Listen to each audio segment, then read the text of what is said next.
तुम और मैनेजर साहब भाई ये मजाक कहीं और जाकर करो।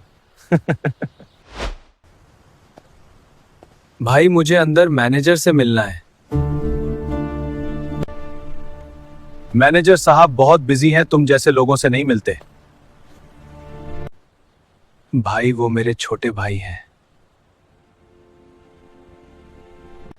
तुम और मैनेजर साहब भाई ये मजाक कहीं और जाकर करो।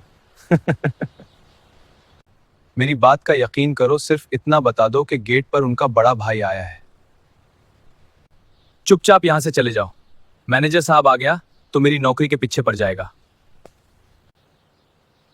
मैं झूठ नहीं बोल रहा।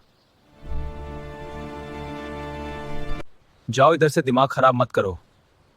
पता नहीं आ जाते हैं कहां कहां से।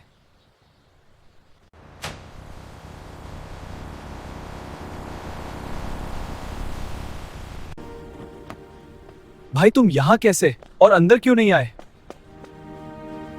इसने मुझे अंदर आने नहीं दिया। मेरी हालात देखकर मुझे धक्के देकर भगा रहा था। क्या कोई गरीब आदमी किसी का रिश्तेदार नहीं हो सकता? सॉरी सर, मैं पहचान नहीं सका। मतलब तुम कपड़े देखकर इंसान की शख्सियत का अंदाजा लगाते हो। गलती हो गई, ऐसा दोबारा नहीं होगा सर। छोड़ आमिर, इससे माफ कर दो। जरूरी नहीं वीआईपी कपड़ों से इज्जत मिले, इखलाक नाम की भी कोई चीज होती है। सर मुझे माफ कर दे, आइंदा ऐसी गलती नहीं होगी। उम्मीद है मेरी बात समझोगे, बुरा नहीं मानोगे। बस अपने इखलाक से किसी के दिल को जीत लेना, यही सबसे बड़ी कामयाबी है।